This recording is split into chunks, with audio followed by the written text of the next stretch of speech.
عجیب سا ماحول لوگوں نے بنا دیا. غیر کو بولے تو بولے، ہمارے اپنے لوگ بھی مجھ کو ڈرا رہے ہیں. وہ ڈرا رہے ہیں سیاسی حالات کے تناظر میں ڈرا رہے ہیں. وہ یہ کہتے ہیں کہ بچہ آپ کا انجینئر بنے، ڈاکٹر بنے، پروفیسر بنے، ورنہ آپ کا وجود خطرے میں پڑ جائے گا. کہتا ہے کہ آپ کا مکان خوبصورت ہو، آپ کی گلیاں خوبصورت ہوں، آپ کی سڑکیں خوبصورت ہوں، آپ کے مکانات کافروں کے مقابلے میں بہت عالی شان ہو، ورنہ تیرا وجود ختم ہو جائے گا. کوئی کہتا ہے کہ مکان بناؤ، کوئی بولتا ہے ڈاکٹر بنو، کوئی بولتا ہے انجینئر بنو، کوئی بولتا ہے اپنے بچوں کو فورس میں لے آؤ، آرمی میں بھیجو، کوئی بولتا ہے کہ صاحب بچوں کو کراٹا سکھلا دو. یعنی مختلف باتیں، مختلف طرح کی باتیں سننے کو مل گئی. ہمارے بچے بھی کوئی واٹس ایپ کا ماہر ہے، کوئی یوٹیوب کا ماہر ہو گیا. کسی کو توفیق نہیں ملتی کہ تمام معلومات کا سرچشمہ جو کلام الہی ہے میں اپنے مسائل کا حل اس کے اندر تلاش کروں. کوئی نہیں سوچتا کہ میں قرآن کریم کو صرف نماز، روزے، حج و زکات سکھانے والی کتاب سمجھوں، یا دنیا کی ساری باتیں قرآن کریم میں موجود ہیں، میں اپنے موجودہ مسائل کا حل قرآن میں تلاش کروں. کہ زمین کا خالق اللہ ہے، آسمان کا مالک اللہ ہے. وہی خدا ہے جو انسان کو پانی کی ایک بوند سے پیدا کیا ہے. وہی خدا ہے جو ایک سیکنڈ میں زلزلہ بھیج کر آبادی کو ویران کر دیتا ہے. وہی خدا ہے جو صحت مند آدمی کو بیمار بنا کر ایک سیکنڈ میں اسے موت کے گھاٹ اتار دیتا ہے. وہی رب ہے جو ہنستے کھیلتے ماحول کو شدید طوفان میں تبدیل کر دیتا ہے. وہی رب ہے جو امن، چین، سکون کے ماحول کو لاک ڈاؤن میں تبدیل کر دیتا ہے. وہی رب ہے جو غریب کے بچے کے ہاتھ میں کسی ملک کی کمان دے دیتا ہے. وہی رب ہے جو بادشاہ کی بادشاہ چھین کر اسے گلی کا گداگر پر بھکاری بنا دیتا ہے. وہی بادشاہ ہے، وہی ساری کائنات، ساری دنیا کا مالک ہے. اس میں کوئی شک نہیں ہے، اسی کی مرضی چلتی ہے. وہی غریب کے بچے کو بادشاہ اور بادشاہ کے بیٹے کو فقیر بناتا ہے. اس رب کریم کی معرفت حاصل کرنا ایک بندے کا سب سے بڑا کام ہے. اس رب کریم نے دنیا کو کیوں پیدا کی، اس پر تنہائی میں بیٹھ کر غور کرنا، یہی میری زندگی کا سب سے بڑا مقصد ہے کہ اللہ نے دنیا کو سجا کر مجھے یہاں کیوں بھیجا. ساری نعمتیں اللہ نے میرے لیے دی ہیں، اور میں کس کام کے لیے پیدا ہوا. کبھی بھی تنہائی میں بیٹھ کر مجھ کو توفیق نہیں ملتی کہ میں اس پوائنٹ پہ غور کروں، نہ دنیا کے لوگوں کو توفیق ملتی. سب اپنا الو سیدھا کرنے کے لیے ڈرانے کی، دھمکانے کی، اجاڑنے کی، مسلمانوں کو ختم کرنے کی باتیں کر رہا ہے. ہمارے لوگ بھی آشاوادی نہ ہو کر نراشاوادی ہو گئے. سبوں کے دل دماغ میں مایوسیت طاری ہو گئی. مگر میں ایک بات کہنا چاہتا ہوں، اسلام کی ریئلٹی کیا ہے، اسلام کی سچائی کیا ہے. اسلام کے آئے ہوئے جو اسلام پیغمبر آخر الزمان نے لایا ہے، آقا علیہ السلام کی دنیا میں تشریف لائے ہوئے آج 1500 سال ہو گئے. 1500 سال میں سب سے پہلا شخص جس نے اسلام قبول کیا، سب سے پہلے وہ حضرت آپ کی بیوی، ہم مسلمانوں کی مقدس ماں حضرت خدیجہ رضی اللہ تعالی عنہ. وہ اسلام جو قیامت تک رہنے والا ہے، وہ اسلام جو ہر گھر میں جانے والا ہے. یہاں تک کہ کوئی یہودی اگر کسی درخت کی آڑ میں چھپ جائے گا، نبی سچے نبی کی بات سچی مصطفیٰ کہتے ہیں، وہ درخت پکار کر کہے گا یہاں ایک یہودی چھپا ہے، اے مسلمان تو اسے قتل کر دے. مسلمان اس درخت کی آڑ میں چھپنے والے، پناہ لینے والے یہودی کو بھی قتل کرے گا. ایک بھی بچہ دنیا میں نہیں رہے گا جو کافر ہو. وہ وقت آئے گا، اب پھر اس کے بعد ماحول بدلیں گے، کوئی کلمہ پڑھنے والا نہیں رہے گا.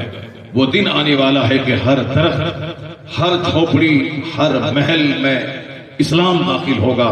حضور نے فرمایا ہے، بلائنڈلی میرا فیتھ ہے، میرا وشواس ہے کہ حضور نے جو کچھ کہا ہے سچ کہا ہے. چاہے حالات جیسے بھی ہوں، سچویشن جیسے بھی ہوں، بظاہر ویسے حالات نہیں لگتے ہوں، اس سے کچھ نہیں پڑتا. میں نے رب کو نہیں دیکھا، مصطفیٰ نے کہا رب ہے، میں نے مان لیا. میں نے جنت کو نہیں دیکھا، حضور نے کہا جنت حق ہے، میں نے تسلیم کر لیا۔ میں نے آخرت کو نہیں دیکھا ہے، مگر حضور نے کہا کہ آخرت ہے، پائی پائی کا حساب ہوگا، ہر سیاہ و سفید کا حساب ہوگا، میں نے مان لیا۔ حضور نے کہا کہ میزان میں تیری نیکی بدی تولی جائے گی، ایک نیکی ہے، ایک برائی کا پہاڑ تیرے پاس ہے، وہ سب وہاں موجود رہے گا۔ حضور نے کہا کہ جنت اس پار میں ہے اور بیچ میں جہنم کے اوپر میں ایک پل ہے جو بال سے زیادہ باریک، تلوار سے زیادہ تیز، اس راستے سے تم کو گزرنا ہوگا، گزرنے کے بعد ہی جنت ہے، اسی کو کہتے ہیں پل صراط۔ 500 سال کی مسافت کے برابر وہ راستہ ہے تنگ، جو راستہ بال سے زیادہ باریک، تلوار سے زیادہ تیز، اس راستے سے گزرنے کے بعد ہی جنت ملے گی، اس کے علاوہ کوئی دوسرا راستہ نہیں ہے، اسی راستے سے گزرنا پڑے گا۔ میں نے نہیں دیکھا، مگر ہم نے بلائنڈلی یقین کیا کہ پل صراط حق ہے۔ کوئی انکار کر دے جنت کا وہ کافر ہے، کوئی انکار کرے کہ جہنم ہے کہ نہیں وہ کافر ہے، کوئی انکار کرے کہ پتہ نہیں قبر میں قیامت کے دن حساب کتاب ہوگا کہ نہیں ہوگا، شک کرے، انکار کرے، کافر ہو جائے۔ حق ہے، جیسے ابھی رات ہے دن نکلے گا، یہ حق ہے۔ جیسے آسمان بغیر کھمبے کے کھڑا ہے، یہ سچ ہے۔ اسی طرح یقین آئے، چاہے سمجھ میں دماغ میں آئے یا نہ آئے، مومن بننے کے لیے ضروری ہے رسول پاک کی لائی ہوئی شریعت پر ایمان لائے، حضور کی ہر بات کو آنکھ بند کر کے یقین کر لے، وہی مومن بنے گا۔ تو حضور نے کہا ہے کہ روئے زمین کا کوئی گھر نہیں بچے گا جہاں اسلام داخل نہ ہو جائے، کوئی جھوپڑی، کوئی محل نہیں بچے گا وہاں اسلام داخل ہوگا۔ یہ بات حضور کی سچی ہے، وہ بات ہو کے رہے گی، چاہے حالات دنیا کے جیسے بھی ہو جائیں، چاہے America, Japan, China, Hindustan, Australia, Ukraine, روس، چاہے دنیا جس پرستھتی سے گزر جائے، مگر میری آنکھیں سورج سے بھی زیادہ اس ماحول کا مشاہدہ کر رہی ہیں جس کی پیشن گوئی مصطفیٰ نے کی ہے کہ وہ دن آ کے رہے گا۔ جب وہ دن آ کے رہے گا تو پھر یہ کہنا کے ساتھ تمہارا نام و نشان مٹ جائے گا اور تم اس میں رہنے کے قابل نہیں رہو گے، یہ کون سا نظریہ ہے، یہ کون سی بات ہے؟ ہمیں آج اسلام کی تاریخ کہتی ہے کہ تم نراش آباد مت ہو جاؤ۔ وہ پہلا دن اسلام کا جس دن ایک شخص نے کلمہ پڑھا تھا، اور آج تو الحمدللہ 150 کروڑ لوگ کی زبان پہ اللہ کا کلمہ ہے، یہاں تک کہ چند سال کے بعد یہ تعداد 200 کروڑ میں بدلنے والی ہے۔ 1200 کروڑ والی دنیا میں 200 کروڑ کی زبان پہ کلمہ ہے، 200 کروڑ نام کے ساتھ لفظ محمد جڑا ہوا ہے، محمد احمد، محمد سمر، محمد احسن، محمد قمر، یا 200 کروڑ محمدی فوج جو اپنے نام کے ساتھ لفظ محمد کو جوڑ کر محمدی غلام کہلانے کو تیار ہے۔ پہلا دن ایک شخص تھا جس نے آقا دو جہان علیہ السلام کا کلمہ پڑھا تھا، پھر وہ دوسرے میں تبدیل ہوا، دوسرا شخص اس گروپ میں شامل ہوا، حضرت زید ابن حارثہ ہیں جو سرکار کے غلام ہیں، وہ اس ٹیم میں شامل ہوتے ہیں۔ تیسرا شخص حضرت مولا علی ہے جو اس ٹیم میں شامل ہوتے ہیں۔ چوتھا شخص حضرت صدیق اکبر ہیں جو اس گروہ میں شامل ہوتے ہیں۔ پھر پانچواں شخص، چھٹا شخص، ساتواں شخص، یہاں تک کہ 40ویں کی تعداد کو عمر ابن خطاب رضی اللہ تعالی عنہ پوری کرتے ہیں۔ یہ 40 لوگوں نے کلمہ پڑھا تھا 3 سال کے اندر میں۔ سرکار دو جہاں کی ظاہری عمر 63 سال، 63 سال میں 40 سال تک آپ عرب شریف میں، مکہ شریف میں ایک عام انسان کی طرح رہے، اخلاق کا نمونہ، غریبوں، مسکینوں، بیواؤں، یتیموں کی خدمت کرنے والے، پڑوسی کا سودا سلف بازار سے لا کے دینے والے، حلال طریقے سے بزنس کر کے مال کما کے غریبوں، مسکینوں، راہگیروں، مسافروں کا خیال کرنے والے، اسی طرح خدمت خلق اور خدمت انسانیت اور خدمت پڑوس، خدمت رشتہ دار، خدمت احباب کی سے عبارت ہے حضور کی 40 سالہ زندگی۔ چونکہ اس 40 سالہ پیریڈ میں اسلام کی تبلیغ، لوگوں تک اللہ کا کلمہ پہنچانا یہ کام نہیں تھا۔ 40 سال کے بعد جب آپ پر وحی نازل ہوئی اور نبی ہونے کا اعلان آپ نے کیا، پھر آپ کی تحریک، پھر آپ کی ساری توجہ، پھر آپ کا سارا اسٹرگل، ساری جدوجہد اسلام کی تبلیغ میں تبدیل ہو گئی۔ اس سے پہلے 40 سال تک زندگی کی 40 بہاریں آپ نے خدمت خلق میں گزار دی۔ ان دنوں میں آپ کا معمول یہی تھا، مہمانوں، مسافروں، غریبوں، فقیروں کی خدمت کرنا 40 سال تک۔ 40 سال کے بعد جب آپ نے کہا کہ میں اللہ کا نبی ہوں، مجھ پر وحی نازل ہوتی ہے، اور اس کے بعد کی جو زندگی تھی 23 سال کی زندگی، وہ 23 سالہ زندگی میں 13 سال مکہ کے تھے اور 10 سال مدینہ منورہ کے تھے۔ اب مکہ کے 13 سال جو گزرے ہیں سرکار کے، اس 13 سال میں 3 سال گزر گئے، صرف 40 لوگوں نے کلمہ پڑھا، اور 3 سال کے بعد کا جو پیریڈ تھا، جیسے 40 لوگوں نے کلمہ پڑھا، مخالفت اور تیز ہوتی چلی گئی، اس قدر شدید مخالفت کہ جو مصطفیٰ کا کلمہ پڑھے گا اسے سولی پہ لٹکا دیا جائے گا، جو اسلام کے پیغمبر کے قریب جائے گا اسے چٹائی میں باندھ کر دھواں دیا جائے گا، یعنی اس قدر تکلیف دینا کہ تاکہ کوئی تیسرا آدمی کلمہ پڑھنے کی ہمت نہ جٹا سکے۔ اس لیے کلمہ پڑھنے والوں کو مارا جاتا تھا تاکہ دوسرا آدمی ان کا انجام دیکھ کر وہ کلمہ نہ پڑھے اور حضور کی جماعت میں وہ شامل نہ ہو سکے۔ اسی لیے ان کو ڈرایا جاتا تھا، مارا جاتا تھا، چھٹجل میدان میں لٹا کر سینے پر پتھر رکھ کر ان کو تکلیف دی جاتی تھی تاکہ وہ بھی اسلام چھوڑ دے، اور جو اسلام لانے کا موڈ بنا رہا ہے وہ بھی اس انجام کو دیکھ کر اسلام لانے کا خیال اپنے دماغ سے نکال دے۔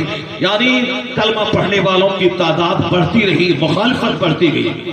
اتنا خطرناک انجام دیکھنے کے بعد ہونا کیا چاہیے تھا؟ فطری طور پر جو ہوتا ہے، 40 کلمہ پڑھنے والا گھٹ کے 20 ہو جاتا، یعنی چٹائی میں باندھ کے دھواں دیا جا رہا، سولی پہ لٹکایا جا رہا، ان کے بدن کو کوئلے پہ لٹا کر کے اس کو مارنے کی کوشش کی جا رہی، ان کے جسم کو ادھیڑا جا رہا، تو اس کا ریزلٹ یہی نکلنا تھا کہ 40 گھٹ کے 20 ہو جاتا، لیکن مصیبتیں بڑھتی رہی، کلمہ پڑھنے والوں کی تعداد میں اضافہ ہوتا رہا، یا 40 لوگ 40,000 میں تبدیل ہو گئے، مصیبتیں اور بڑھتی چلی گئی، یہاں تک کہ مکہ مکرمہ میں آقا دو جہاں کا رہنا مشکل ہو گیا۔